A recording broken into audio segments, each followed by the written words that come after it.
Semiconductor devices या semiconductors तो जो भी मटेरियल्स हैं उनको कंडक्टिविटी के आधार पे हम तीन कैटेगरी में डिवाइड करते हैं: कंडक्टर, इंसुलेटर एंड सेमीकंडक्टर्स। तो कंडक्टर्स में फ्री इलेक्ट्रॉन्स होते हैं जिसके कारण वो करंट के फ्लो को हेल्प करते हैं और काफ़ी अच्छे से कंडक्ट करते हैं, तो उनकी कंडक्टिविटी काफ़ी ज़्यादा होती है और रेजिस्टेंस या रेजिस्टिविटी कम होती है। इंसुलेटर्स में फ्री इलेक्ट्रॉन्स नहीं होते हैं इसलिए उनका रेजिस्टेंस काफ़ी हाई होता है और कंडक्टेंस काफ़ी लो होता है। सेमीकंडक्टर्स ऐसे मटेरियल्स होते हैं जो 0 केल्विन पे तो इंसुलेटर की तरह एक्ट करते हैं, लेकिन टेम्परेचर बढ़ने पे उनमें जो कोवेलेंट बॉन्ड्स हैं वो ब्रेक होते हैं जिसके कारण कुछ इलेक्ट्रॉन्स फ्री होते हैं, और जहां से इलेक्ट्रॉन्स फ्री होते हैं वो जो खाली जगह रह जाती है उसको होल बोलते हैं। तो जो इलेक्ट्रॉन्स फ्री हुए और होल बनने, ये कंडक्शन में हेल्प करते हैं, लेकिन उसकी जो कंडक्टिविटी है वो कंडक्टर और इंसुलेटर के क्या होती है, बीच में होती है, इसलिए इसको सेमीकंडक्टर्स बोला जाता है। लेकिन ये बहुत ही इंपॉर्टेंट होते हैं सेमीकंडक्टर्स, क्योंकि इनकी कंडक्टिविटी को हम आसानी से कंट्रोल कर सकते हैं डिपेंडिंग ऑन उसमें कितने नंबर ऑफ जो पार्टिकल्स हैं, एटम्स हैं, या हमने अगर इम्प्यूरिटी वगैरह ऐड करते हैं तो इम्प्यूरिटी को कितना ऐड करें, फिर टेम्परेचर के हिसाब से उसको कंट्रोल कर सकते हैं। तो पहले इन सब कामों के लिए कैथोड रे ट्यूब्स वगैरह यूज किए जाते थे। तो बल्कि ट्यूब्स होते थे जिसमें फिलामेंट से, जैसे एक्सरे ट्यूब में होता है, फिलामेंट से इलेक्ट्रॉन्स इजेक्ट होते थे, दूसरे एंड पे वोल्टेज को वेरी करके और इधर से फिलामेंट वोल्टेज को वेरी करके करंट को हम क्या कर सकते थे, कंट्रोल कर सकते थे। लेकिन वो काफ़ी बल्कि सिस्टम्स होते थे, ज़्यादा ड्यूरेबल नहीं होते थे, तो उनको सेमीकंडक्टर्स डिवाइसेस ने टोटली चेंज कर दिया। ये बहुत ही स्मॉल होते हैं, बहुत ड्यूरेबल होते हैं, एनर्जी बहुत कम खर्च होती है इनमें, ठीक है। और इसीलिए जो डिवाइसेस हैं आजकल उनका साइज क्या होता जा रहा है, छोटा हो गया है, ठीक है ना। पहले एक कंप्यूटर, इतने बड़े बड़े कंप्यूटर वगैरह होते थे, उसमें भी देखोगे तो पहले 500 MB की हार्ड डिस्क होती थी या 256 MB की हार्ड डिस्क होती थी। आजकल तो जो रैम है वही 4 GB 5 GB इसकी तो रैम, ठीक है। तो वो सब किस कारण से हुआ है, ड्यू टू सेमीकंडक्टर्स टेक्नोलॉजी, जिससे चीज़ों को हम क्या कर सकते हैं, बहुत छोटा करते जा रहे हैं और पावर एफिशिएंट भी होते हैं, कम वोल्टेज पे वर्क करते हैं, ठीक है। वरना बल्कि सिस्टम्स में वोल्टेज वगैरह सब चीज़ों की लिमिटेशंस होती थी। अब सेमीकंडक्टर्स को समझने के लिए हमको पहले से थोड़ा बैंड्स के बारे में पता होना चाहिए। तो जैसे नॉर्मली एटम्स होते हैं, जैसे हमने हाइड्रोजन एटम के बारे में भी पढ़ा था, उसमें क्या होते हैं, एनर्जी लेवल्स होते हैं, ठीक है। अब सिंगल एटम में तो ऐसे डिस्क्रीट एनर्जी लेवल्स होते हैं, लेकिन जब बहुत सारे एटम्स एक दूसरे से अप्रोच करते हैं और एक एलिमेंट फॉर्म करते हैं जिसमें बहुत सारे एटम्स हैं, तो क्या होता है कि जो इलेक्ट्रॉन है वो सिर्फ एक एटम के न्यूक्लियस से अफेक्ट नहीं होता, वो बाकी न्यूक्लियस का भी इफेक्ट उसमें आता है, और उसके कारण जो इलेक्ट्रॉन्स के एनर्जी लेवल्स हैं वो स्प्लिट होने लगते हैं। अगर n एटम्स आपस में आके फॉर्म करते हैं एक एलिमेंट या कंपाउंड, तो जो एनर्जी लेवल है हम बोल सकते हैं वो ऑलमोस्ट n पार्ट्स में क्या हो जाएगा, डिवाइड हो जाएगा, ठीक है। तो जैसे एक एटम के कारण ऐसे थे, अगर n एटम्स आए तो उनके कारण ये एनर्जी लेवल्स क्या होंगे, ऐसे n पार्ट्स में डिवाइड हो गए, ऐसे ये भी n पार्ट्स में डिवाइड हो गए, तो हर एक एनर्जी लेवल n पार्ट्स में डिवाइड हो जाएगा। और ये एनर्जी लेवल्स बहुत नजदीक होते हैं, तो उसको हम डिस्क्रीट एनर्जी लेवल्स मानने की बजाय क्या मान सकते हैं, कंटिन्यूअस बैंड जैसा मान सकते हैं। तो जो सॉलिड्स वगैरह होते हैं उनमें हम ऐसे बैंड थ्योरी की बात करते हैं, और उसमें भी जो इनर इलेक्ट्रॉन्स हैं उनको, उनमें कम इन्फ्लुएंस होता है बाहर वाले न्यूक्लियस का, तो उनमें स्प्लिटिंग कम होती है, लेकिन जैसे जैसे हम ऊपर की तरफ जाएंगे तो क्या होता जाएगा, स्प्लिटिंग बढ़ती जाएगी, ठीक है। तो इस तरह से ये बैंड्स क्रिएट होते हैं, समझ आ रहा है। तो एक एटम में इलेक्ट्रॉन सिर्फ उसी के न्यूक्लियस से अफेक्टेड है, मल्टीपल एटम्स जब आके कंबाइन करते हैं तो इलेक्ट्रॉन जो है वो सबके न्यूक्लियस से अफेक्ट होता है, जिसके कारण एनर्जी लेवल्स थोड़े से क्या हो जाते हैं, स्प्लिट हो जाते हैं। ठीक है, क्योंकि जैसे इसको ऐसे भी समझ सकते हैं, ये न्यूक्लियस है, ये मान लो उसकी ऑर्बिट है जिसमें वो घूम रहा है, ये दूसरा न्यूक्लियस है, इलेक्ट्रॉन इस ऑर्बिट में घूम रहा है। अब जब इनको नजदीक लाओगे तो इनकी ऑर्बिट जो है वो ओवरलैप करेंगी, तो ओवरलैप करेंगी तो ये ऐसा कुछ पाथ बन जाएगा। तो अब इलेक्ट्रॉन सिर्फ इससे अफेक्ट नहीं रहेगा, इससे भी अफेक्ट रहेगा, तो उसकी जो एनर्जी है वो क्या हो सकती है, अलग अलग वैल्यूज ले सकती है। और ऐसे जब एन एटम्स आके मिलते हैं तो एनर्जी लेवल्स उस तरह से स्प्लिट हो जाते हैं। अब इसमें एक जो कॉमन टर्म यूज की जाती है, एक होती है वैलेंस बैंड। तो वैलेंस बैंड क्या होता है, 0 केल्विन पे जो कंप्लीटली फिल्ड बैंड होता है उसको क्या बोला जाता है, वैलेंस बैंड। ठीक है, तो energy band which is completely filled at 0 Kelvin is called valence band,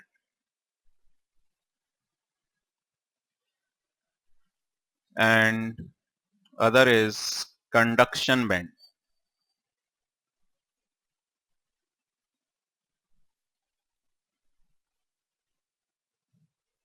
तो कंडक्शन बैंड होता है energy band which is completely empty at 0 Kelvin या और band just above the valence band। अच्छा, वैलेंस बैंड में ये भी कंप्लीटली फिल्ड तो होता है, लेकिन सबसे टॉप वाला कंप्लीटली फिल्ड, कंप्लीटली फिल्ड तो नीचे वाले भी हो सकते हैं। तो valence band is the top most completely filled band. जैसे ये बैंड भी पूरा फिल है, ये भी फिल है, ये भी, लेकिन इनको वैलेंस बैंड नहीं बोलते हम, जो सबसे ऊपर वाला होता है। ठीक है, तो top most completely filled band is valence band, and bottom most completely empty band is called conduction band. तो इसलिए वैलेंस बैंड के जस्ट जो ऊपर होता है उसको क्या बोला जाता है, कंडक्शन बैंड बोला जाता है। तो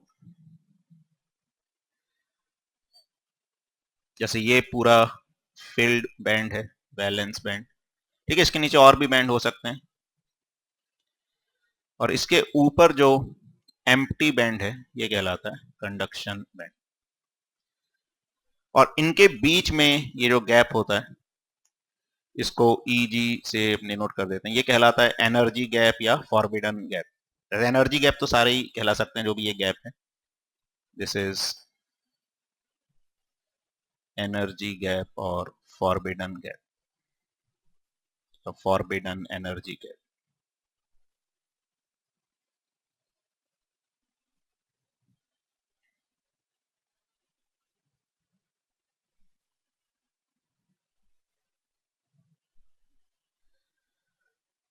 अच्छा, वैसे जो वैलेंस बैंड या कंडक्शन बैंड है, मेनली ये इंसुलेटर्स और सेमीकंडक्टर्स के लिए ही ज्यादा वर्ड्स एक्चुअली यूज किए जाते हैं। अगर हम कंडक्टर्स की बात करें तो हम एज सच उनको डिफरेंशिएट नहीं कर सकते, वैलेंस बैंड और कंडक्शन बैंड को। जनरली ये क्या करते हैं, ओवरलैप कर लेते हैं। तो ये वैलेंस बैंड है, ये कंडक्शन बैंड है, तो इनमें ओवरलैपिंग हो जाती है, तो हम ऐसे उसको डिफरेंशिएट नहीं कर सकते हैं। तो ज्यादातर हम जब बात करते हैं वैलेंस बैंड या कंडक्शन बैंड की, तो ये किसके लिए करते हैं, इंसुलेटर्स के लिए और सेमीकंडक्टर्स के लिए। अगर कंडक्टर के लिए बोलेंगे तो कंडक्टर्स में क्या होता है, वैलेंस बैंड और कंडक्शन बैंड ओवरलैप करते हैं। तो ओवरलैप करते हैं तो मतलब वैलेंस बैंड से कंडक्शन बैंड में इलेक्ट्रॉन को जाने के लिए कोई एनर्जी की रिक्वायरमेंट नहीं है, वो आराम से जा सकता है। इसीलिए इलेक्ट्रॉन्स फ्री होते हैं जो आसानी से क्या कर सकते हैं, कंडक्ट कर सकते हैं। इंसुलेटर्स में इंसुलेटर्स में जो वैलेंस बैंड है और जो कंडक्शन बैंड है, इनके बीच का जो एनर्जी गैप है ये काफी ज्यादा होता है, लगभग greater than 5 electron volt, one ऐसे बोल सकते हैं। ठीक है, 3 या 5 इस तरह की रेंज में होते हैं, ये 3 5 इस तरह की रेंज के ये एनर्जी गैप होते हैं। ठीक है, मतलब लार्ज एनर्जी गैप होता है, मेन चीज ये है। से डायमंड के लिए होता है 6 इलेक्ट्रॉन वोल्ट के आसपास। तो अब क्या होता है कि ये एनर्जी गैप ज्यादा होने के कारण नॉर्मली जो इलेक्ट्रॉन्स हैं वो यहां से यहां नहीं जाएंगे, उनको यहां से यहां भेजने के लिए काफी हाई एनर्जी की रिक्वायरमेंट होगी, इसीलिए इंसुलेटर्स जो हैं वो कंडक्ट नहीं करते हैं। और सेमीकंडक्टर्स में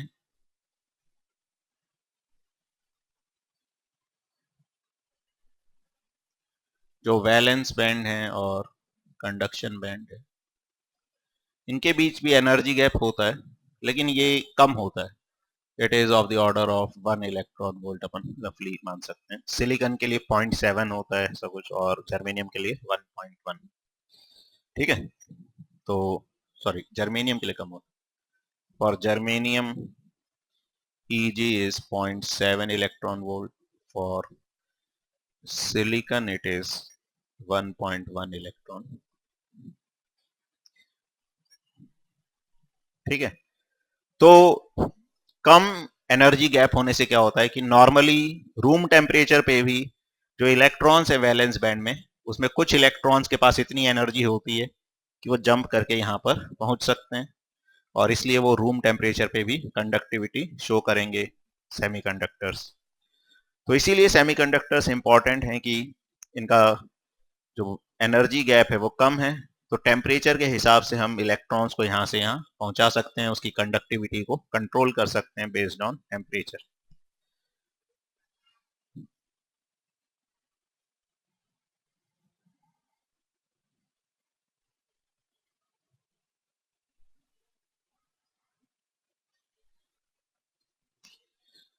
अच्छा, उसके बाद जो सेमीकंडक्टर्स हैं इनकी कंडक्टिविटी टेम्परेचर बढ़ने पे क्या होती है, बढ़ती है।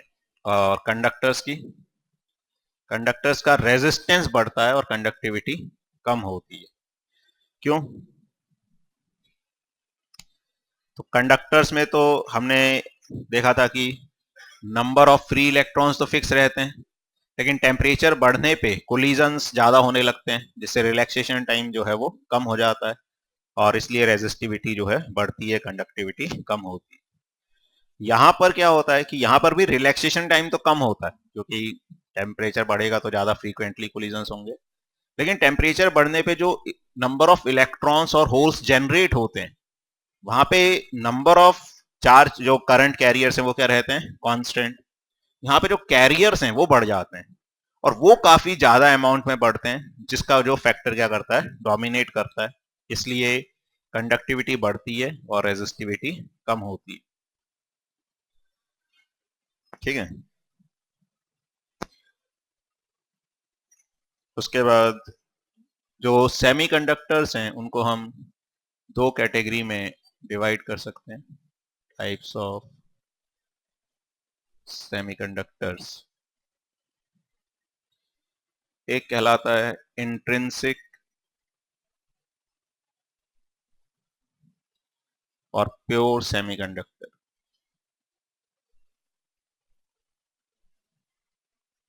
इंट्रिंसिक और प्योर सेमीकंडक्टर, तो ये वो सेमीकंडक्टर होते हैं जिनमें कोई इम्प्योरिटी नहीं होती है। तो एग्जाम्पल सिलिकॉन, जर्मेनियम, ठीक है, ये इसके एग्जाम्पल हैं। इनमें इनका स्ट्रक्चर अगर अपन देखें तो ऐसे अपन देख सकते हैं, जैसे ये सिलिकॉन है, तो जनरली ये जो 4 वैलेंसी वाले एलिमेंट्स हैं ये सेमीकंडक्टर्स में आते हैं, कार्बन को छोड़ के। कार्बन किस क्यों नहीं आता? उसके बॉन्ड एक्चुअली बहुत स्ट्रांग होते हैं, है तो वो भी 4 वैलेंसी वाला, लेकिन उसके बॉन्ड स्ट्रांग होते हैं, वो आसानी से नहीं टूटते। जबकि सिलिकॉन, जर्मेनियम वगैरह के जो कोवेलेंट बॉन्ड हैं ये वीक होते हैं, जो टेम्परेचर के साथ आसानी से टूट जाते हैं। तो जैसे एक सिलिकॉन है, इसके पास 4 इलेक्ट्रॉन्स तो हैं, ये सराउंडिंग सिलिकॉन से एक एक इलेक्ट्रॉन और शेयर करता है और अपनी ऑक्टेट कंप्लीट करके रखता है। ठीक है, और ऐसे ये सिलिकॉन फिर बाकी और ऐसे सिलिकॉन से अपनी ऑक्टेट कंप्लीट करते हैं। तो इस तरह से ये स्ट्रक्चर रहता है। तो ये 0 केल्विन पे तो इसी तरह से रहते हैं। अब टेम्परेचर बढ़ने पे क्या होता है कि जो बॉन्ड्स हैं, कुछ बॉन्ड्स ब्रेक होते हैं।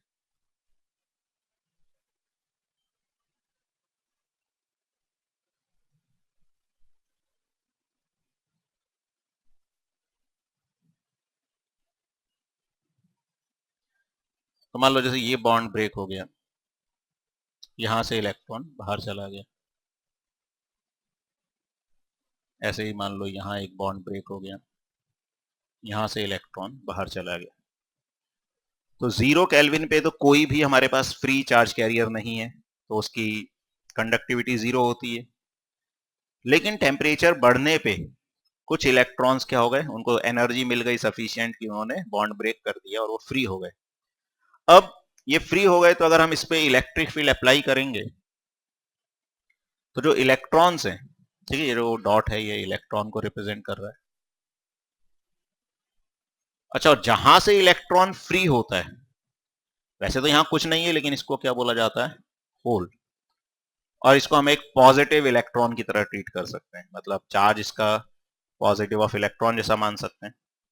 अब अगर इलेक्ट्रिक फील्ड ऐसे लगाएंगे तो ये इलेक्ट्रॉन्स तो पीछे की तरफ जाने की टेंडेंसी आएगी इसमें, ठीक है।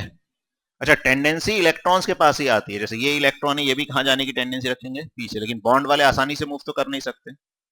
लेकिन ऐसा हो सकता है कि जैसे मान लो यहां पे भी एक होल मान लें, ये इलेक्ट्रॉन यहां से यहां चला जाए, इस इलेक्ट्रॉन यहां से क्या हो सकता है, इस होल में जा सकता है। तो अगर ये यहां से यहां चला गया तो जा तो इलेक्ट्रॉन ही रहा है, लेकिन ये वाला इलेक्ट्रॉन जो है इसकी मोबिलिटी ज्यादा होती है, मतलब ये आसानी से मूव कर सकता है, जबकि ये वाला इलेक्ट्रॉन इतनी आसानी से मूव नहीं कर पाएगा। तो दोनों को डिफ्रेंशिएट करने के लिए, कि इसको भी इलेक्ट्रॉन बोल दे, इसको भी इलेक्ट्रॉन बोल दे, तो समझना मुश्किल हो जाएगा किसके मोशन की बात कर रहे हैं। तो ये जो फ्री इलेक्ट्रॉन है उसके मोशन को तो हम इलेक्ट्रॉन का मोशन बोल देते हैं, और जो बाउंड इलेक्ट्रॉन है उसके मोशन को हम एक्चुअली होल का मोशन बोल देते हैं। तो ये बोलने की बजाय कि इलेक्ट्रॉन यहां से यहां गया, हम क्या बोल देते हैं, होल जो है, ठीक है ना। वैसे इलेक्ट्रॉन यहां से यहां गया या होल यहां से यहां गया, हम ऐसा बोल सकते हैं। तो जो इलेक्ट्रॉन्स हैं वो तो इस डायरेक्शन में मूव करने लगेंगे, और जो होल्स हैं वो इस डायरेक्शन में मूव करने लगेंगे, ठीक है। दोनों की स्पीड भी अलग अलग होगी। और लेकिन करंट, इलेक्ट्रॉन अगर इधर जा रहे हैं तो इनके कारण करंट किस तरफ होगा, करंट राइट की तरफ होगा। और होल को कैसा मान सकते हैं हम, पॉजिटिव इलेक्ट्रॉन की तरफ, पॉजिटिव चार्ज। तो ये भी इधर जा रहा है तो इसके कारण भी करंट किधर होगा, राइट की तरफ होगा। तो जो नेट करंट होगा वो आ जाएगा current due to electrons plus current due to holes, और दोनों सेम डायरेक्शन में आ जाएंगे। अच्छा, एक और चीज, जब हम प्योर सेमीकंडक्टर्स की बात कर रहे हैं तो जितने इलेक्ट्रॉन्स फ्री होंगे उतने ही क्या बनेंगे, होल्स बनेंगे। तो जो number of free electrons per unit volume है, it is same as number of holes per unit volume, और इसको एन आई बोल देते हैं, which is intrinsic carrier concentration.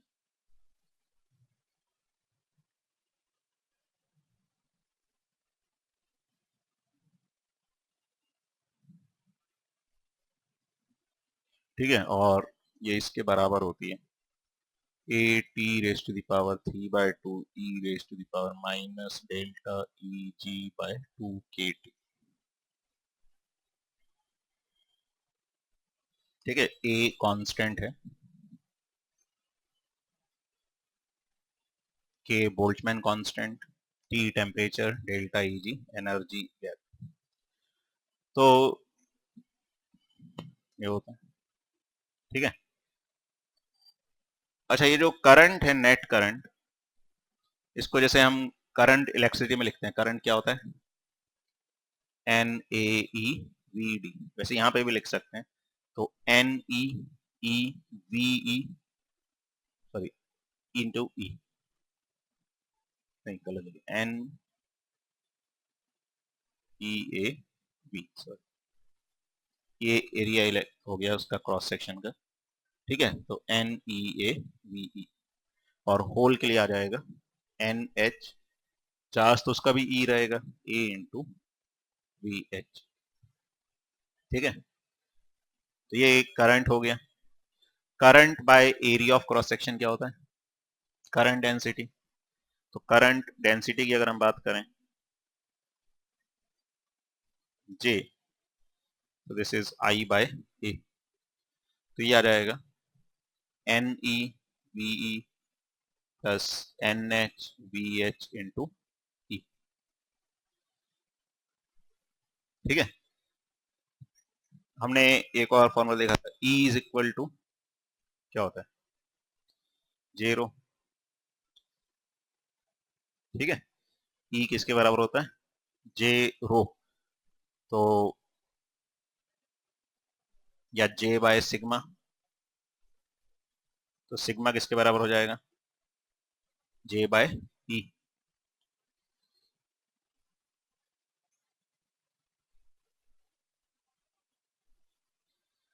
तो सिग्मा J बाय E आ जाएगा, तो ये आ जाएगा sigma is equal to NEVE by E plus NHVH by E into E। अच्छा, ये जो टर्म होती है VE बाई, इसको भी एक नाम दिया जाता है यहाँ पे, इसको मोबिलिटी बोला जाता है। तो इसको ऐसे लिख सकते हैं NE mu E plus NH mu H by E, where mu is equal to V by E is called mobility. तो ये कंडक्टिविटी होगी सेमीकंडक्टर की,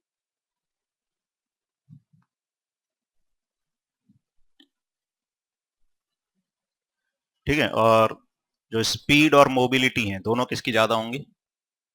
इलेक्ट्रॉन की, ठीक है। तो जो स्पीड होती है VE is greater than VH and mu is greater than mu H, ठीक है। इस पे बेस्ड भी फॉर्म क्वेश्चंस आ सकते हैं, तो ये एक इम्पॉर्टेंट रिजल्ट होता है। तो मोबिलिटी क्या होती है, दूसरा कंडक्टिविटी या करंट को हम कैसे रिलेट कर सकते हैं।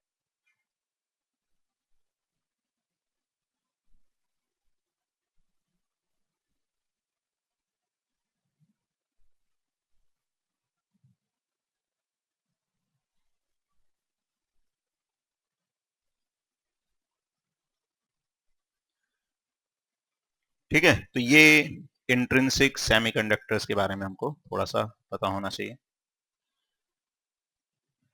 उसके बाद सेकंड लिखो,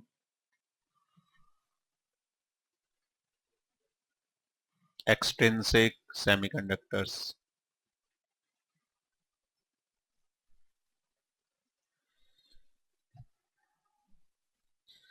तो एक्सट्रिंसिक सेमीकंडक्टर्स या इम्प्योर सेमीकंडक्टर्स, इनमें क्या करते हैं हम, कुछ इम्प्यूरिटी ऐड कर देते हैं, ठीक है।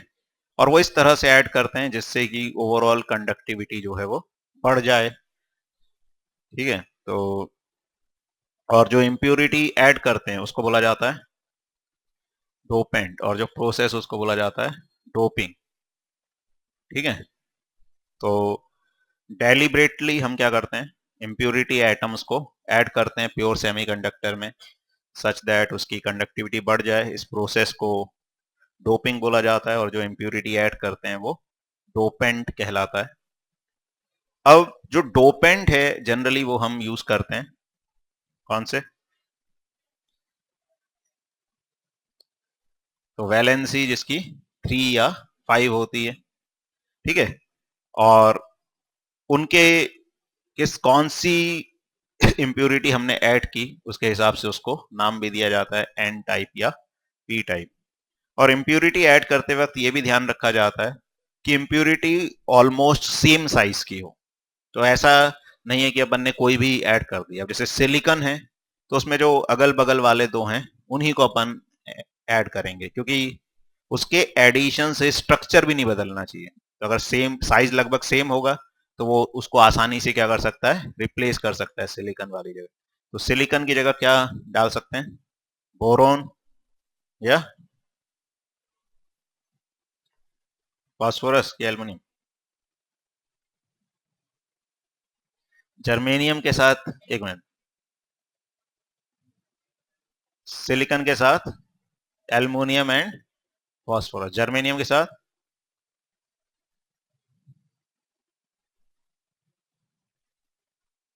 Arsenic,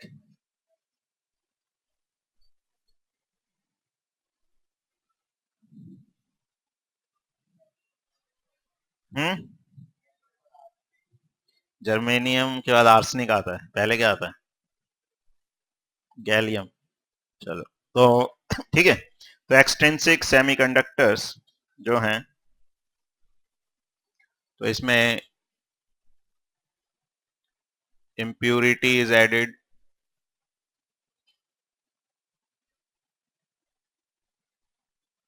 impurity is called dopant and process is called doping। ठीक है, तो impurity दो तरह की होती है। impurity is of two type,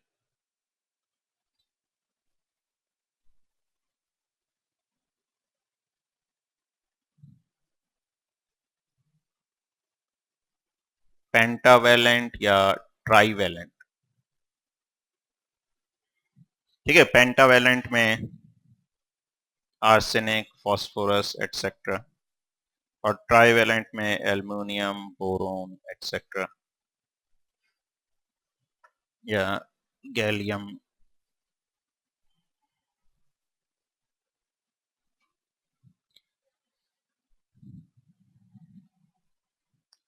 अच्छा, अब जो इम्प्योरिटी ऐड करते हैं वो ऐसा नहीं कि बहुत ज्यादा करते हैं, वो लगभग अपन ऐसा बोल सकते हैं 1 × 10⁻⁷ या 1 × 10⁻⁶ पार्ट पर मिलियन, इस ऑर्डर की इम्प्योरिटीज ऐड करते हैं। ठीक है, तो मतलब 1 मिलियन में लगभग एक एटम अपन रिप्लेस करते हैं। ठीक है, तो नंबर ऑफ इम्प्योरिटी एटम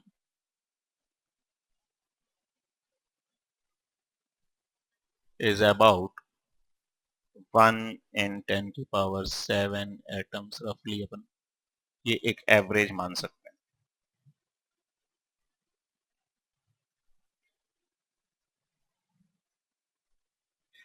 ठीक है, अब इसमें एन ई और एन एच जो है, दोनों की जो कंसंट्रेशन है, कैरियर कंसंट्रेशन, वो सेम नहीं रहेगी।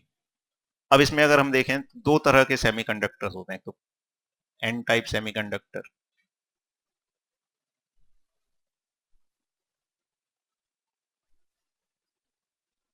और दूसरा पी टाइप सेमीकंडक्टर।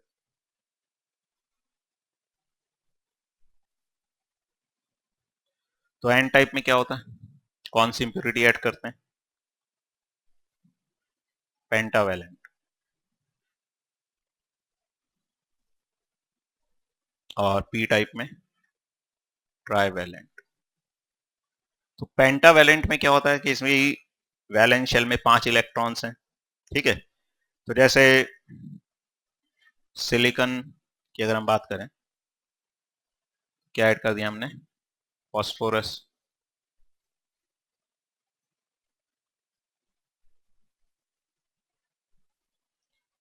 अब फॉस्फोरस के पास 5 वैलेंस इलेक्ट्रॉन्स हैं, लेकिन ऑक्टेट कंप्लीट करने के लिए तो 3 इलेक्ट्रॉन शेयरिंग में चाहिए थे, लेकिन इसको 4 सिलिकॉन सिलिकॉन को रिप्लेस किया, तो सिलिकॉन वाले 4 बॉन्ड तो उसने रिप्लेस कर दिए। 4 इलेक्ट्रॉन इसके पास थे, एक और लेकिन इसके पास अभी बचा हुआ है। ठीक है, अब इस फॉस्फोरस को इस इलेक्ट्रॉन की अब ज्यादा चिंता नहीं है, क्योंकि वो सेटिस्फाइड है अपनी ऑक्टेट पूरी करके। तो इस इलेक्ट्रॉन को कोई भी क्या कर सकता है, बहुत कम एनर्जी देके भी ले जा सकता है। तो इस इलेक्ट्रॉन को फ्री करना क्या हो जाता है, काफी आसान हो जाता है। अच्छा, ऐसे ही ट्राईवेलेंट में जैसे हमने एल्युमिनियम ऐड किया, अब ये जो इम्प्यूरिटी एटम है, ये क्या करते हैं, सिलिकॉन के एटम को ही रिप्लेस कर रहे हैं। तो अब सिलिकॉन से 4 बॉन्ड तो इसने बना लिए, लेकिन इसके पास खुद के पास 3 इलेक्ट्रॉन ही है बॉन्ड बनाने के लिए। तो एक वैकेंसी क्या रह जाएगी, मतलब एक बॉन्ड में इलेक्ट्रॉन की कमी रह जाएगी।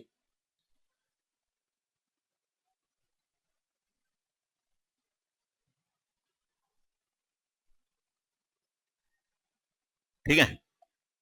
अब इनको जब एनर्जी मिलती है तो एनर्जी मिलने से क्या होता है कि ये इलेक्ट्रॉन जैसे, अब ये इलेक्ट्रॉन ऑलमोस्ट क्या है, फ्री, इसको अपन आसानी से क्या कर सकते हैं, कंडक्शन बैंड में भेज सकते हैं, कंडक्शन में यूज कर सकते हैं। तो यहां पे अपने पास एक होल है, तो एक होल है तो क्या कर सकते हैं, इलेक्ट्रॉन को इधर से इधर ट्रांसफर वाला जो मोड है, जो होल का मोशन होता है, वो वाला मोशन क्या हो सकता है, कंफर्टेबली हो सकता है।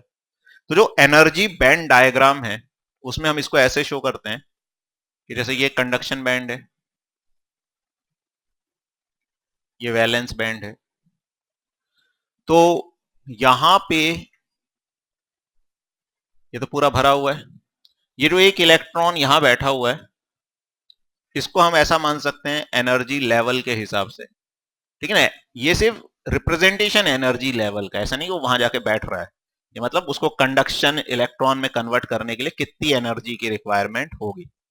तो ये एक यहां पे हम ऐसा लेवल मान सकते हैं कि इसको यहां भेजने के लिए बहुत ही कम एनर्जी की रिक्वायरमेंट है, तो इसको डोनर एनर्जी लेवल भी बोल देते हैं।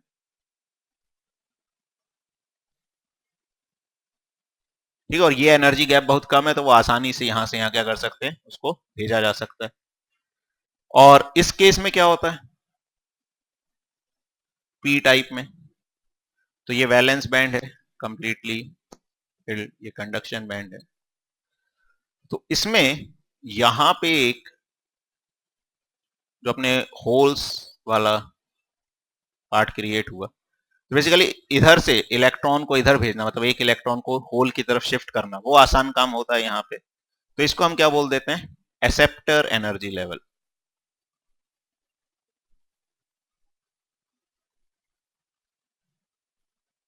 ठीक है, तो यहाँ इलेक्ट्रॉन्स तो वैलेंस बैंड में ही है, लेकिन जो होल्स हैं वहां तक इलेक्ट्रॉन को पहुंचाना क्या होगा, थोड़ा सा आसान होगा कंपेयर टू यहाँ फ्री करना। तो इस तरह से एनर्जी लेवल्स उसमें हम बोलते हैं। अब मान लो यहाँ पे इलेक्ट्रॉन फ्री हुए, अब ये वाला इलेक्ट्रॉन तो आसानी से फ्री हो गया, लेकिन ऐसा नहीं कि यही इलेक्ट्रॉन फ्री होगा, इलेक्ट्रॉन तो ये भी फ्री होंगे, तो ओवरऑल जो इलेक्ट्रॉन बनेंगे, मिलेंगे अपने को, यहां से भी मिलेंगे फ्री इलेक्ट्रॉन, यहां से भी मिलेंगे, लेकिन होल कहां से मिलेगा, सिर्फ यहां से, तो इसमें क्या ज्यादा हो जाएंगे, इलेक्ट्रॉन्स, इधर से इलेक्ट्रॉन फ्री हुआ तो होल, तो अच्छा, इंट्रिंसिक में जितने इलेक्ट्रॉन्स थे उतने ही होल्स थे। अच्छा, और एक और चीज, वो प्रोसेस जो होता है जनरेशन का वो तो होता ही है, साथ में एक और प्रोसेस होता है रिकॉम्बिनेशन, इंट्रिंसिक में भी होता है। अब ऐसा नहीं कि इलेक्ट्रॉन फ्री होते ही जा रहे हैं, अब इलेक्ट्रॉन फ्री हुए, होल बचे, तो वो आपस में क्या करेंगे, रिकम्बाइन भी करेंगे, और एक स्टडी स्टेट आएगी जब रेट ऑफ जनरेशन किसके बराबर हो जाएगी, रेट ऑफ रिकॉम्बिनेशन के, और तब चार्ज कैरियर्स की जो कंसंट्रेशन है वो कांस्टेंट हो जाएगी। ऐसे ही यहां पर भी क्या होगा, टेम्परेचर बढ़ा, ये इलेक्ट्रॉन्स फ्री हुए, ये इलेक्ट्रॉन्स तो फ्री हुए लेकिन इससे कोई होल क्रिएट नहीं हुआ, ये इलेक्ट्रॉन क्रिएट होने से क्या क्रिएट हो गया, एक होल क्रिएट हुआ। तो इलेक्ट्रॉन्स तो यहां से गया, उसने तो होल बनाया लेकिन इसने होल नहीं बनाया, तो यहाँ पे इलेक्ट्रॉन्स की कंसंट्रेशन क्या हो जाएगी, ज्यादा हो जाएगी। तो यहाँ पे electrons are majority charge carriers, और इसीलिए इसको एन टाइप बोला जाता है।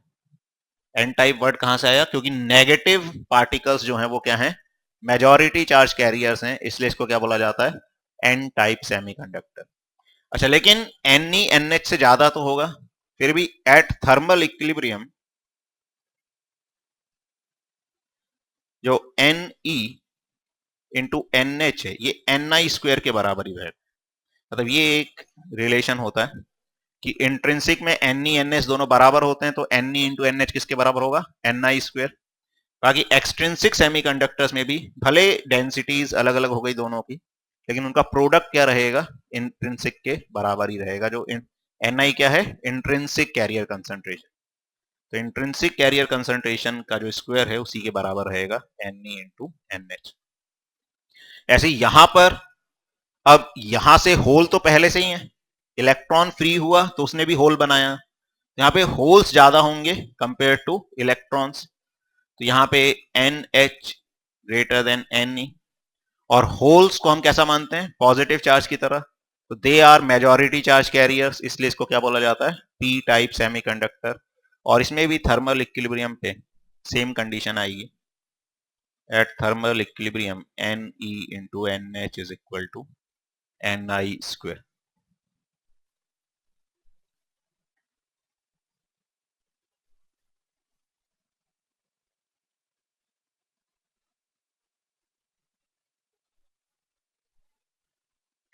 अच्छा, एक और चीज, क्या इम्प्योरिटी ऐड करने से कंडक्टर चार्ज हो गया? मतलब एन टाइप का हम ऐसा बोल सकते हैं conductor is negatively charge, P type को कंडक्टर इज पॉजिटिवली चार्ज? नहीं, कंडक्टर रिमेन्स ओवरऑल न्यूट्रल। जो बॉडी है, जो मटेरियल है, वो ओवरऑल कैसा रहेगा? ठीक है, तो इट रिमेन्स इलेक्ट्रिकली न्यूट्रल, क्योंकि जब हम एक फ्री इलेक्ट्रॉन की बात कर रहे हैं यहाँ पे एन टाइप में, तो जो फॉस्फोरस एटम है उस पर भी एक पॉजिटिव चार्ज, क्योंकि उसमें एक्चुअली उसकी वैलेंसी 5 थी, तो जितने उसके पास प्रोटॉन थे उतने इलेक्ट्रॉन थे। अब अगर एक इलेक्ट्रॉन को अलग काउंट कर रहे हो तो उसके पास एक प्रोटॉन भी एक्स्ट्रा है जितने इलेक्ट्रॉन्स उसके पास हैं। तो अगर ये इलेक्ट्रॉन है तो इस पे एक पॉजिटिव चार्ज भी एक्स्ट्रा है, तो ओवरऑल वो कैसा रहेगा? न्यूट्रल। और ऐसे ही यहां पर पी टाइप में एक होल फ्री है, तो इसके ऊपर ओवरऑल कैसा चार्ज रहेगा? नेगेटिव। मतलब जो एटम बचेगा, अगर इलेक्ट्रॉन को निकाल ले जाओगे यहां से, तो जो फॉस्फोरस एटम बचेगा उस पर कैसा चार्ज आ जाएगा? एक प्लस ई चार्ज होगा। और यहाँ पे अगर एक होल को अगर सेपरेट कर दो तो जो एल्यूमिनियम उस पर कैसा चार्ज रहेगा? नेगेटिव चार्ज रहेगा। तो ओवरऑल जो सेमीकंडक्टर है वो न्यूट्रल ही रहता है। बस एन और पी का मतलब क्या है? कौन से पार्टिकल्स मेजॉरिटी में हैं कैरी, जो करंट कैरी करेंगे। तो एन टाइप में इलेक्ट्रॉन्स मेजॉरिटी चार्ज कैरियर्स होते हैं, पी टाइप में होल्स मेजॉरिटी चार्ज कैरियर्स होते हैं।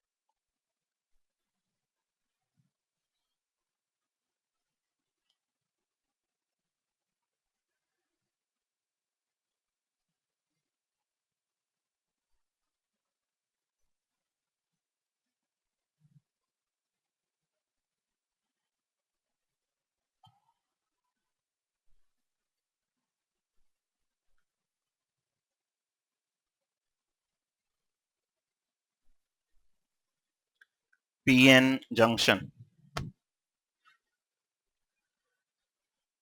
तो अगर पी टाइप और एन टाइप के जो सेमीकंडक्टर्स हैं उनको हम ज्वाइन कर दें, तो ये जो जंक्शन बनता है इसको बोलते हैं पीएन जंक्शन। अब वैसे प्रैक्टिकली ऐसा नहीं कि हम पी टाइप और एन टाइप को ले जाके मिला दें तो जंक्शन बन जाएगा, नहीं। जनरली हमने एन टाइप सेमीकंडक्टर लिया और उसमें एक तरफ पी साइड की डोपिंग ज्यादा कर दी, मतलब उसकी कंसंट्रेशन एन टाइप से भी ज्यादा बढ़ा दी, तो ये वाला रीजन कैसा हो गया? पी वाला या एन वाला, और उसके बीच का क्या बन जाएगा? एक जंक्शन बन जाएगा। ठीक है, तो नॉर्मली कनेक्ट करने से जंक्शन नहीं बनता। अब समझने के लिए हम ऐसा ही मान सकते हैं, हमने एक पी और एन टाइप को क्या किया? मान लो मिला दिया। अगर हम वैसे ही मिलाएंगे तो प्रैक्टिकली उसमें क्या होगा? कंडक्शन नहीं हो सकता, चार्जेस मूव नहीं कर सकते। अगर उसमें हम इंप्योरिटी डोप करेंगे फिर वो इधर से उधर क्या कर सकते हैं? शिफ्ट कर सकते हैं। तब यहां पे इलेक्ट्रॉन्स मेजॉरिटी में, यहां पे होल्स मेजॉरिटी में है, तो जब भी कंसंट्रेशन का डिफरेंस होता है तो डिफ्यूजन होगा। तो इलेक्ट्रॉन्स यहां से यहां क्या करेंगे? डिफ्यूज।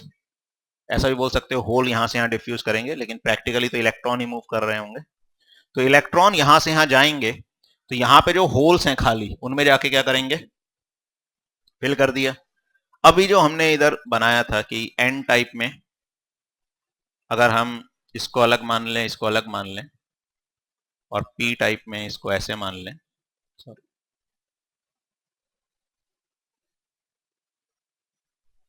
तो क्या हुआ? ये इलेक्ट्रॉन यहां से यहां चला गया, तो इसने होल को तो क्या कर दिया?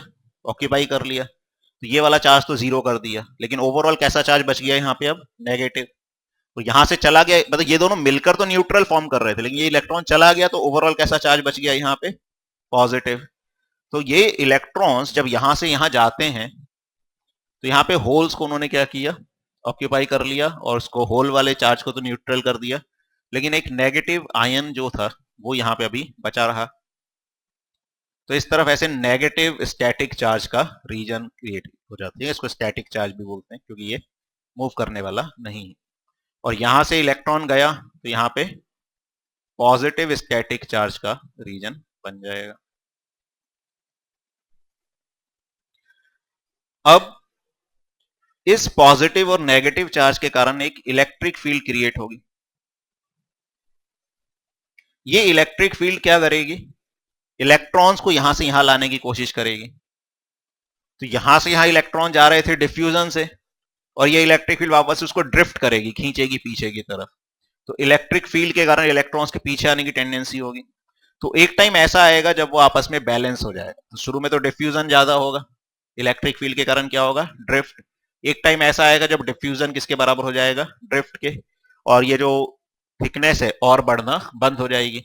तो हमारे पास ये एक रीजन बन जाता है जो फ्री चार्ज कैरियर से खाली है। एक्चुअली यहां फ्री चार्ज कैरियर थे इलेक्ट्रॉन, वो यहां चले गए, यहां होल, उन्होंने होल को भी ऑक्यूपाई कर लिया। अब यहां पे सिर्फ कैसे आयंस बचे, स्टैटिक आयंस बचे, एन टाइप की तरफ पॉजिटिव और पी टाइप की तरफ नेगेटिव। तो ये रीजन फ्री चार्ज कैरियर से डिप्लीटेड है, खाली है, इसको क्या बोल देते हैं हम, डिप्लीशन रीजन बोल देते हैं। तो this is called depletion region, depleted of free charge carriers. तो फ्री चार्ज कैरियर से ये डिप्लीटेड है, इसलिए इसको डिप्लीशन रीजन बोला जाता है। ठीक है, और इसके कारण एक यहाँ पे पोटेंशियल डिफरेंस क्रिएट हो जाएगा इलेक्ट्रिक फील्ड के कारण, उसको बोला जाता है बैरियर पोटेंशियल।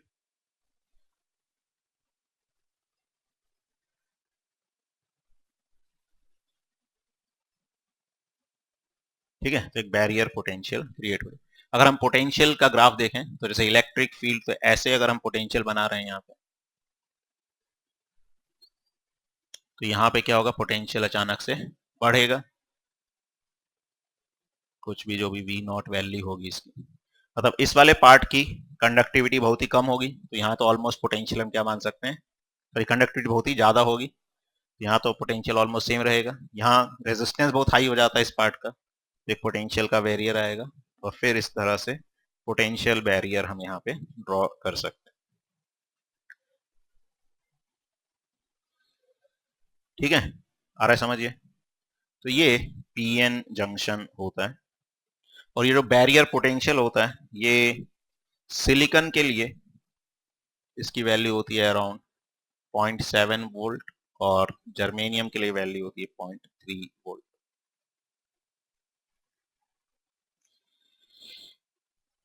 ठीक है, ये जो डिप्लीशन रीजन होती है, इसकी जो थिकनेस होती है, ये माइक्रोमीटर के ऑर्डर की होती है, मतलब 10⁻⁻6 मीटर के ऑर्डर की होती है।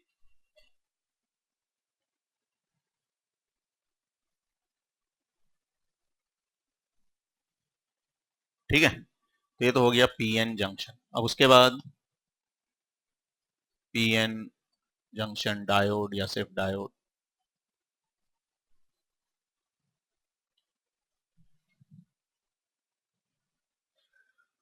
देखो पीएन जंक्शन तो सिर्फ इस तरह से हो गया। डायोड क्या होता है, जब हम इस पीएन जंक्शन के एंड्स पे इस तरह से अरेंज करते हैं कि उसको हम क्या कर सकते हैं, एक्सटर्नल सर्किट में कनेक्ट कर सकते हैं, तो उसको क्या बोल देते हैं, मतलब एक इलेक्ट्रिकल एलिमेंट बना दिया। अभी इसको हम कहीं पे कनेक्ट करेंगे तो कोई फायदा नहीं होगा, हम सोचिए यहाँ से वायर कनेक्ट कर दें, कुछ नहीं। तो यहाँ पे क्या करते हैं, मेटालिक कॉन्टेक्ट्स इस तरह से बनाते हैं कि हम उस मेटालिक कॉन्टेक्ट्स को किसी भी सर्किट में कनेक्ट करेंगे तो वो किसकी तरह काम करेगा, एक सर्किट एलिमेंट की तरह, तो उसको क्या बोला जाता है, डायोड। ठीक है, तो PN junction with metallic contacts at its ends is called a diode.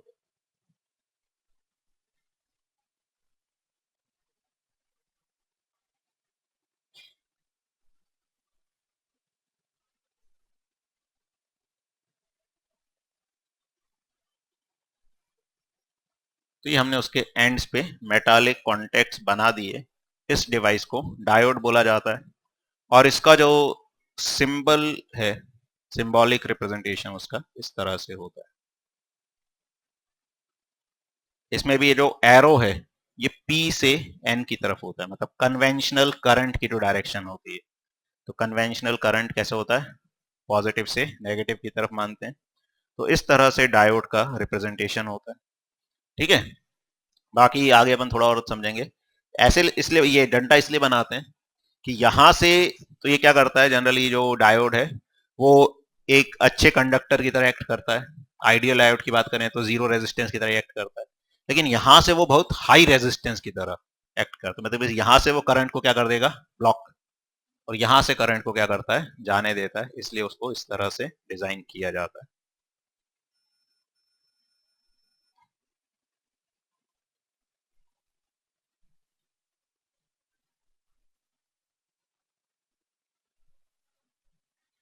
ठीक है, अब डायोड जो है इसको हम क्या कर सकते हैं, सर्किट में कनेक्ट कर सकते हैं, इसके अक्रॉस पोटेंशियल डिफरेंस लगा सकते हैं। अब इसके अक्रॉस पोटेंशियल डिफरेंस लगाना, अप्लाई करना, उस प्रोसेस को बोला जाता है बायसिंग।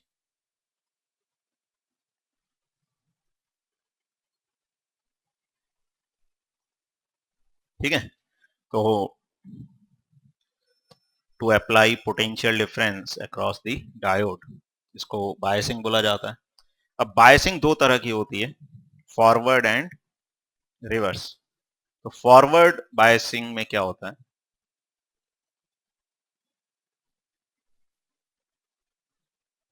तो फॉरवर्ड बायसिंग में जो पी साइड है उसको पॉजिटिव टर्मिनल से कनेक्ट करते हैं, बैटरी के एन साइड को नेगेटिव टर्मिनल से कनेक्ट करते हैं। तो ऐसा करने से क्या होता है, ये जो डिप्लीशन रीजन है इसकी विड्थ जो है वो कम हो जाती है। ठीक है, width of depletion region decreases, और ऐसा ही बोल सकते हैं अपन, रेजिस्टेंस भी क्या हो जाता है इसका, कम हो जाता है। इनफैक्ट क्या होता है, वैसे तो जितना ये बैरियर पोटेंशियल है उतने पोटेंशियल तक अगर हम देखें तो करंट नेग्लिजिबल ही होगा। लेकिन जब ये वोल्टेज बैरियर पोटेंशियल से ज्यादा हो जाती है तो ऑलमोस्ट ये जो डिप्लीशन रीजन है ये क्या हो जाती है, खत्म हो जाती है, और वो किसकी तरह एक्ट करने लगता है, कंडक्टर की तरह एक्ट करने लगता है। ठीक है, क्योंकि ये डिप्लीशन जो वोल्टेज है ये अपोजिट में आ रही थी, ये वाली वोल्टेज क्या थी, डिप्लीशन रीजन वाली वोल्टेज ऐसे थी, प्लस माइनस वी नॉट। तो ये वोल्टेज जब तक इससे कम है तब तक तो इस यही डोमिनेट करती है, तो ऑलमोस्ट करंट क्या रहता है, जीरो ही रहता है, बहुत नेग्लिजिबल करंट फ्लो करता है। लेकिन जब ये वोल्टेज इससे ज्यादा हो जाती है तो फिर क्या होता है, करंट अचानक से काफी बढ़ जाता है और ये एक जीरो रेजिस्टेंस की तरह लगभग एक्ट होता है। ठीक है, तो जो फॉरवर्ड बायस में जो रेजिस्टेंस होता है आर एफ, ये अराउंड 10 ओम टू 25 ओम इस ऑर्डर का होता है। और अगर हम इसके फॉरवर्ड कैरेक्टरिस्टिक का ग्राफ बनाएं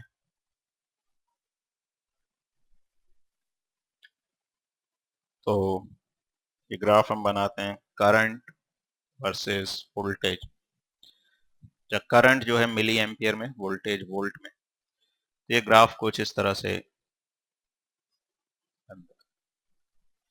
ये जो वोल्टेज है इसको कट ऑफ वोल्टेज या नी वोल्टेज बोलते हैं।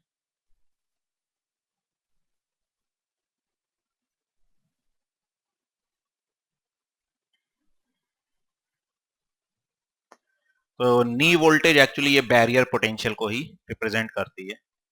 तो जब तक अप्लाइड वोल्टेज नी वोल्टेज से कम है तब तक तो करंट क्या है, बहुत ही नेग्लिजिबल है।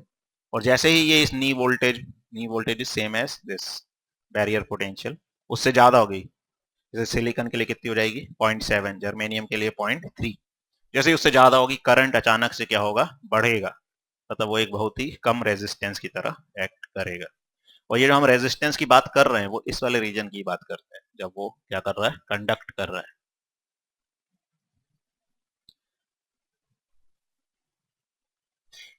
ठीक है, अच्छा, अब ये जो रेजिस्टेंस वगैरह ये कैसे निकाला जाता है, जो रेजिस्टेंस अगर अपने को निकालना है ये होता है delta I by delta we.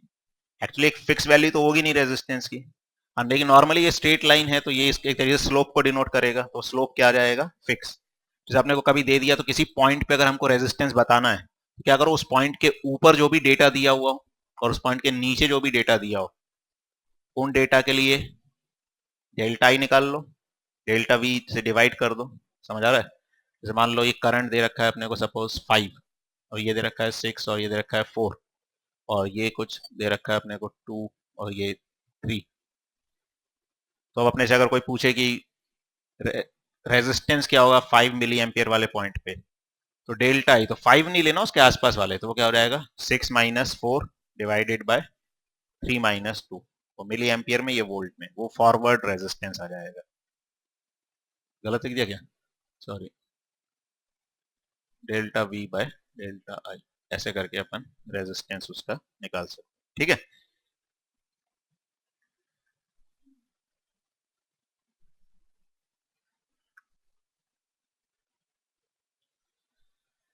ठीक है, तो ये हमने ऐसी रफ डेटा लिया, मतलब इससे रेजिस्टेंस काफी ज्यादा आ रहा होगा। बाकी ये वोल्टेज का चेंज एक्चुअली क्या होगा, बहुत ही कम होता है, तो इसलिए रेजिस्टेंस बहुत ही कम आएगा। ठीक है, बस तरीका अपने को ध्यान रखना है कि ऐसे ये डेल्टा वी अपॉन डेल्टा आई करके लिख सकते हैं। उसके बाद सेकंड इसमें रिवर्स बायसिंग।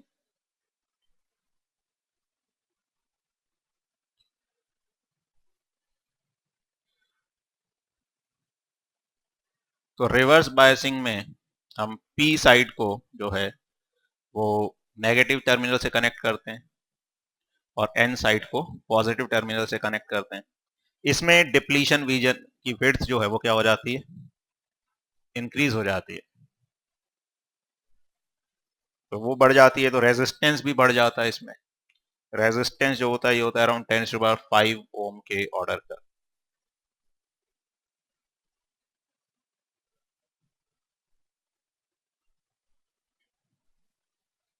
ठीक है, तो बैरियर पोटेंशियल बढ़ जाता है, रेजिस्टेंस बढ़ जाता है इसमें। और अगर इसका हम ग्राफ बनाएं, ये वोल्टेज, ये करंट, अब इसमें रिवर्स करंट यहाँ पे, अच्छा ये रिवर्स करंट बहुत ही कम ऑर्डर का होता है। तो फॉरवर्ड करंट तो किस ऑर्डर का होता है, मिली एम्पियर। रिवर्स करंट किस ऑर्डर का होता है, माइक्रो एम्पियर। ये भी ध्यान रखना है। तो इसमें भी जब हम ग्राफ बनाते हैं तो ये ऑलमोस्ट कांस्टेंट ही रहता है, फिर अचानक से ऐसे बढ़ता है। और ये जो वोल्टेज होती है जिसपे ऐसा होता है बी बी आर, इसको ब्रेक डाउन वोल्टेज बोलते हैं।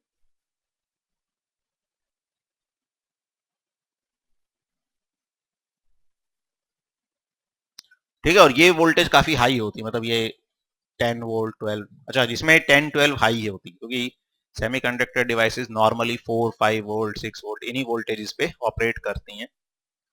ठीक है,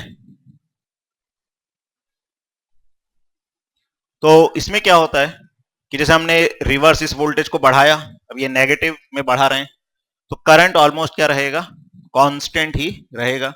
क्योंकि ये करंट मेनली किसके कारण होता है, माइनॉरिटी कैरियर्स के कारण। जो फॉरवर्ड में करंट होता है वो तो मेजोरिटी के कारण होता है, ये बैकवर्ड वाला करंट किसके कारण होता है, माइनॉरिटी कैरियर्स के कारण। तो एक लिमिट तक ही हो सकता है।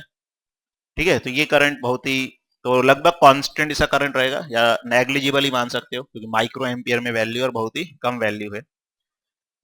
लेकिन एक वोल्टेज के बाद क्या होता है, वो करंट अचानक से बढ़ जाता है। इस वोल्टेज को क्या बोला जाता है, ब्रेकडाउन वोल्टेज बोला जाता है। ठीक है, तो जनरली जो डिवाइसेस होती हैं या डायोड्स होते हैं, वो इस तरह से डिजाइन किए जाते हैं कि वो ब्रेकडाउन वाले रीजन में न जाएं, या जिस वोल्टेज रेंज में उसको काम में ले रहे हैं वो वोल्टेज ब्रेकडाउन से क्या होती है, कम होती है। लेकिन फिर भी कुछ डायोड्स ऐसे होते हैं जिनको स्पेशली ब्रेकडाउन रीजन में ही यूज किया जाता है। तो वो जो डायोड होता है उसको बोला जाता है जेनर डायोड। तो जेनर डायोड इस तरह से डिजाइन किया जाता है कि वो रिवर्स ब्रेकडाउन रीजन में ही यूज किया जाता है। और ठीक है, मेन इसका जो पर्पस होता है वो होता है वोल्टेज रेगुलेशन।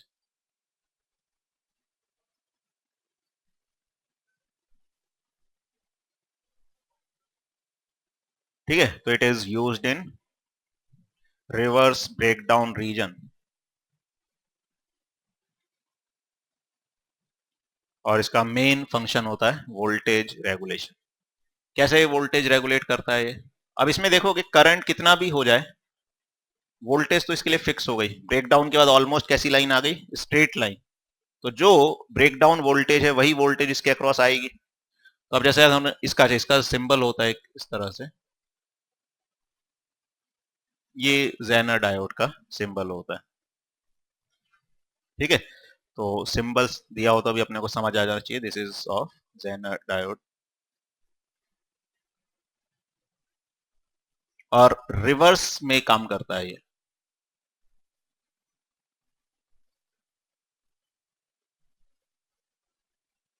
तो जैसे कोई लोड है, उसके अक्रॉस हमको एक फिक्स वोल्टेज चाहिए, तो हमने क्या किया, जो भी वोल्टेज चाहिए जेनर डायोड की वोल्टेज उतनी सेट कर दी। मान लो इसकी वी बी आर जो वोल्टेज है वो उतनी कर दी जो हमको लोड के अक्रॉस चाहिए, और यहां पे हमने इनपुट वोल्टेज लगा दी।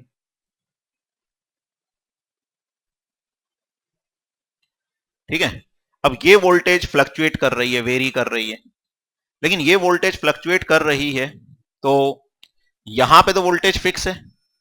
अब करंट जो है, तो इसमें से कुछ करंट चला गया, मान लो I1, इसमें से कुछ करंट चला गया I2, यहां से करंट चला गया I3, और ये एक रेजिस्टेंस है कुछ R। तो ये वाली वोल्टेज तो फिक्स रहेगी, करंट भले बढ़ा दो इसमें। ठीक है, तो अब क्या होगा, जितनी वोल्टेज यहां से जाएगी उतनी ही वोल्टेज अपने को यहां मिलेगी। तो I1 तो हमेशा, क्योंकि दोनों चीज पैरेलल में है, पैरेलल में वोल्टेज क्या रहेगी, सेम, और ये वोल्टेज हमेशा किससे ज्यादा रहेगी, ब्रेकडाउन से ज्यादा रहेगी। मतलब अपन इस तरह से उसको रखेंगे, ये ब्रेकडाउन से ज्यादा है, ये ब्रेकडाउन से ज्यादा नहीं होगी तो ये कंडक्ट ही नहीं करेगा, और ब्रेकडाउन से ज्यादा होगी तो ये फिर इस वाले रीजन में वर्क करेगा। तो ये वाला करंट तो हमेशा फिक्स हो जाएगा, V B R by R L. Current में भी क्वेश्चन पूछ लेते हैं, तो अगर हम वोल्टेज वेरी करेंगे तो यहां का करंट चेंज हुआ, तो वो करंट एक्सेसिव करंट कहां से चला जाएगा, डायोड से चला जाएगा, लेकिन करंट एक्सेसिव होने के बाद भी उसकी वोल्टेज क्या रहेगी, फिक्स रहेगी उसके अक्रॉस। तो इसलिए इसको किसमें यूज किया जाता है, वोल्टेज रेगुलेशन में, कि वो एक्स्ट्रा करंट तो डायोड से चला जाएगा, कोई दिक्कत नहीं, लेकिन वोल्टेज फिर भी क्या रहेगी उसके अक्रॉस, फिक्स रहेगी, और वही वोल्टेज अपने को कहां मिलेगी, लोड के अक्रॉस मिल जाएगी।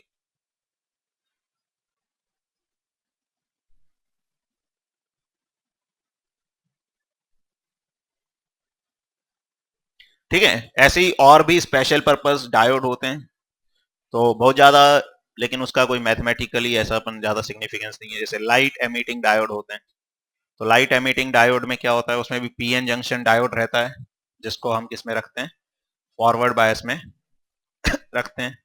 अब उसमें क्या होता है कि जो इलेक्ट ट्रांजिशंस होते हैं, वो जो ट्रांजिशंस होते हैं वो इस तरह से होते हैं कि वहां पे जो रेडिएशंस या वेव्स निकलती हैं वो किसमें आती हैं, विजिबल रीजन में आती हैं, तो वो लाइट एमिटिंग डायोड होते हैं। ठीक है, ऐसे ही फोटो डायोड होते हैं। फोटो डायोड जो है उसमें क्या होता है, जब वो लाइट पड़ती है उसके ऊपर, तो वो किसकी तरह काम करने लगता है, सेल की तरह काम करने लगता है, और वो करंट सप्लाई करने में हेल्प करता है। ठीक है, तो ये कुछ और डायोड्स होते हैं जिनके बारे में बेसिक आइडिया होना चाहिए। उसके बाद देखो रेक्टिफायर,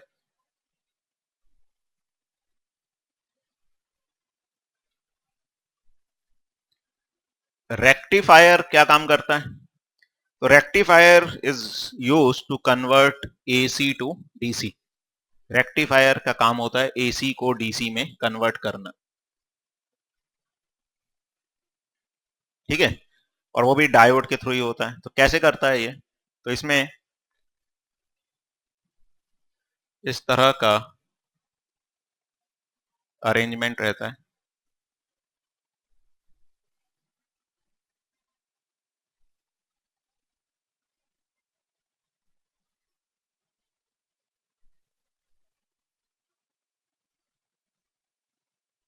ठीक है, तो ये ट्रांजिस्टर, सॉरी ट्रांसफार्मर जैसा अरेंजमेंट है। तो इसमें क्या होता है, यहां से हमने जैसे इनपुट वोल्टेज दी, और कैसी वोल्टेज लगाते हैं हम, एसी वोल्टेज हमने लगाई, तो जो हमारी इनपुट वोल्टेज है वो इस तरह की है।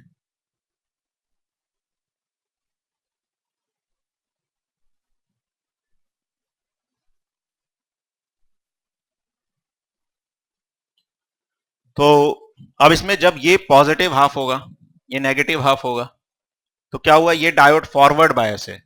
अच्छा, ध्यान रखना है, नॉर्मली अगर कुछ नहीं दिया है तो डायोड को हम कैसा मानते हैं, आइडियल, और आइडियल डायोड फॉरवर्ड बायस में तो किसकी तरह एक्ट करता है, कंडक्टर, जीरो रेजिस्टेंस की तरह, और रिवर्स बायस में इंसुलेटर की तरह। उस पर भी बेस्ड कई बार क्वेश्चन आते हैं, मतलब पुराने पेपर्स वगैरह देखोगे तो ऑलमोस्ट 7-8 क्वेश्चन इसी पे बेस्ड मिल जाएंगे, जो बेसिक डायोड के ऊपर है, और सिंपल से क्वेश्चंस होते हैं।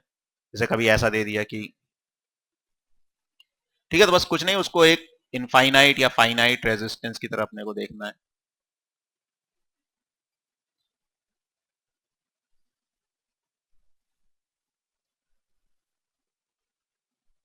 अब से पूछ लिया बैटरी से कितना करंट जाएगा, तो अब ये डायोड तो रिवर्स बायस है तो इससे करंट नहीं जाएगा, तो इसको हटा दो। ये दोनों फॉरवर्ड बायस हैं तो इनको कैसा मान सकते हो, प्लेन वायर की तरह मान सकते हो। अब जैसे हम करंट इलेक्ट्रिसिटी में सॉल्व करते हैं वैसे ही सॉल्व करके आंसर कर सकते हैं। ठीक है, तो सिंपल सा यूज होता है बस कि जो फॉरवर्ड बायस में है वो जीरो रेजिस्टेंस की तरह एक्ट करेगा। हाँ, अगर उसका कुछ रेजिस्टेंस दिया है तो फिर वो रेजिस्टेंस अपने को लेना पड़ेगा, नहीं तो जीरो रेजिस्टेंस की तरह एक्ट करेगा। रिवर्स बायस में इनफाइनाइट रेजिस्टेंस की तरह एक्ट करेगा। अब इसमें जब ये पॉजिटिव ये नेगेटिव है तो डायोड फॉरवर्ड बायस्ड है तो किसकी तरह एक्ट करेगा, एक जीरो रेजिस्टेंस की तरह, तो करंट फ्लो करेगा, ऐसे करंट फ्लो करेगा, ये हाई पोटेंशियल आएगा, ये लो। लेकिन जब ये पॉजिटिव ये नेगेटिव होगा तो फ्लो ही नहीं करेगा। तो अब ऐसे करने की टेंडेंसी होती है लेकिन ऐसे फ्लो ही नहीं कर सकता तो करंट मिलेगा ही नहीं। फिर दोबारा ये पॉजिटिव होगा तो फिर करंट मिलेगा। तो अपने को जो इनकी पॉजिटिव नेगेटिव साइकिल है, तो अगर करंट का ग्राफ देखें तो पॉजिटिव साइकिल में करंट मिला, नेगेटिव साइकिल में नहीं मिला, फिर पॉजिटिव में मिला, फिर नेगेटिव में नहीं मिला। तो इस तरह से करंट जो अब रेजिस्टर में फ्लो करेगा वो एक ही डायरेक्शन में करेगा। लेकिन इसमें देखोगे आधे पार्ट में ही अपने को करंट मिला, आधे पार्ट में नहीं मिला, तो इसको हाफ वेव रेक्टिफायर बोलते हैं। इसने सिर्फ आधी वेव को रेक्टिफाई किया, this is called half wave rectifier. अच्छा, अगर इनपुट फ्रीक्वेंसी 50 हर्ट्ज है तो आउटपुट फ्रीक्वेंसी कितनी होगी, 50 हर्ट्ज ही रहेगी, क्योंकि रिपीट तो ये उतने ही टाइम पीरियड के बाद हो रहा है फंक्शन। तो अगर इनपुट फ्रीक्वेंसी 50 हर्ट्ज है तो आउटपुट फ्रीक्वेंसी भी 50 हर्ट्ज ही रहेगी।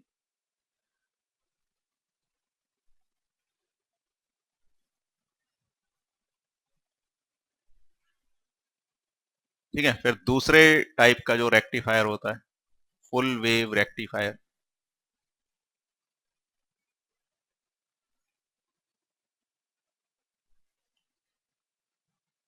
तो फुल वेव रेक्टिफायर में होता तो इसी तरह का अरेंजमेंट है लेकिन इसमें दो डायोड्स यूज किए जाते हैं।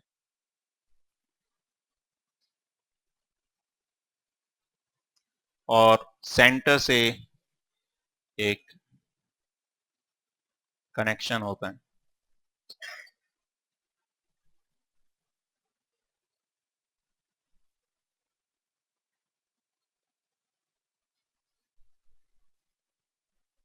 ठीक है, ये अपना आउटपुट है यहां पे। अब इसमें क्या होगा, इनपुट वोल्टेज तो इसमें भी सेम आ रही है,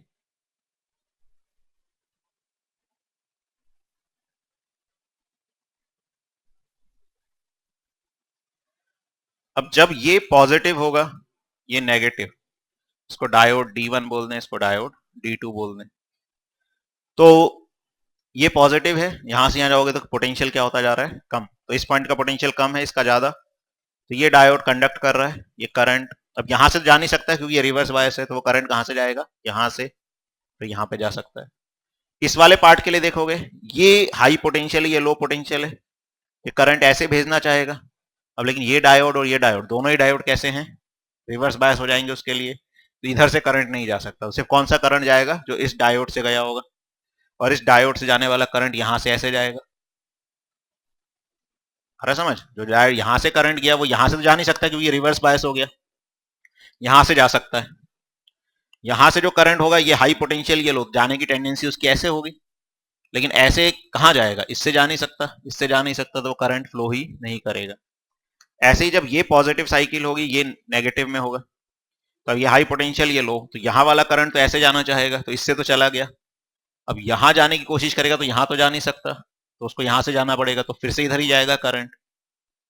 और जो करंट यहां देखोगे ये हाई ये लो, ये ऐसे जाना चाहेगा, लेकिन ना इससे जा सकता है ना इससे जा सकता है, तो दोनों से नहीं जा पाएगा, तो सिर्फ करंट एक ही डायरेक्शन में फ्लो करेगा। तो भले वोल्टेज वेरी कर रही है लेकिन रेजिस्टर में हमेशा ये हाई पोटेंशियल मिल रहा है, और इसी को डायरेक्ट करंट बोला जाता है। ठीक है, तो इस आउटपुट में हमें जो करंट मिलेगा वो एक ही डायरेक्शन में मिलेगा। तो पॉजिटिव हाफ साइकिल में तो डायोड D1 कंडक्ट करेगा, नेगेटिव हाफ साइकिल में डायोड D2, फिर D1, फिर D2, और इस तरह से हमें आउटपुट मिलेगा। अच्छा, अगर यहाँ इनपुट फ्रीक्वेंसी 50 है तो आउटपुट फ्रीक्वेंसी कितनी होगी? हाँ, तो यहाँ पे टाइम पीरियड आधा हो गया तो फ्रीक्वेंसी कितनी हो जाएगी? डबल। तो आउटपुट फ्रीक्वेंसी 100 हर्ट्ज हो जाएगी। ठीक है, ये आ रहा है समझ? लेकिन इसमें भी देखोगे, जो रेक्टिफाई तो हो गई पूरी वेव, लेकिन आधा ही वोल्टेज यूज होगी। जैसे अगर आपने इसको सेंटर पे लगाया हुआ है तो अगर टोटल वोल्टेज V है तो उसकी आधी वोल्टेज के कारण ही क्या करेगा? करंट फ्लो कर पाएगा। तो उसको भी सॉल्व करने के लिए एक और तरह का अरेंजमेंट यूज किया जाता है, इसको बोला जाता है ब्रिज रेक्टिफायर। तो ब्रिज रेक्टिफायर में भी होता तो इसी तरह से है।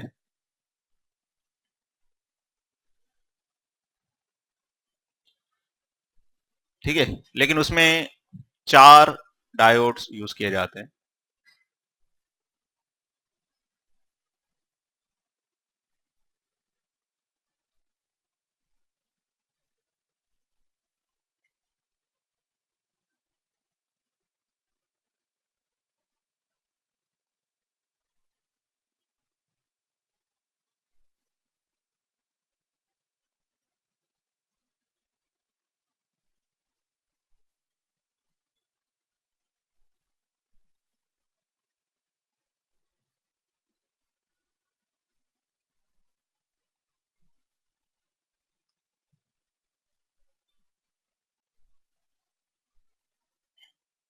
ठीक है, अब इसमें ऐसे 4 डायोड्स रहते हैं, ये लोड रेजिस्टेंस है, मतलब इसके अक्रॉस हमें आउटपुट ले रहे हैं।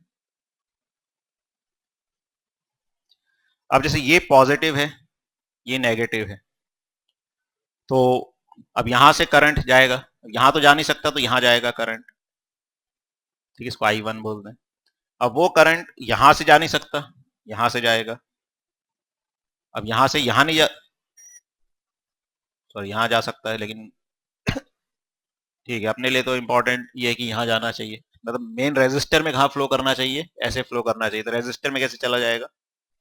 इस तरह से चला जाएगा। तो मेन रेजिस्टर में एक डायरेक्शन उसकी होनी चाहिए, तो ये करंट यहां से फिर ऐसे जा सकता है। ऐसे ही यहां पे जब ये पॉजिटिव होगा, ये नेगेटिव होगा, तो अब यहां नहीं जाएगा करंट, यहां से जाएगा। अब वैसे यहां जा सकता है, लेकिन जाएगा इसलिए नहीं क्योंकि पोटेंशियल डिफरेंस पे भी डिपेंड करेगा वो, कौन सा हाई पोटेंशियल है, कौन सा लो पोटेंशियल। ठीक है, तो ये हो गया, इधर से गया करंट। अब यहां नहीं जा सकता, वो भी यहां से जाएगा, फिर यहां से जाएगा। तो ओवरऑल रेजिस्टर में जो करंट है वो कैसे जाएगा? एक ही डायरेक्शन में जाएगा। तो जो करंट मिलेगा हमको वो सिर्फ एक ही डायरेक्शन में मिलेगा, तो इस तरह से करंट या वोल्टेज जो है वो रेक्टिफाई हो जाएगी। तो इसमें जब पॉजिटिव साइकिल होगी तो D1 एंड D4 कंडक्ट कर रहे होंगे, यहाँ पे D2 एंड D3।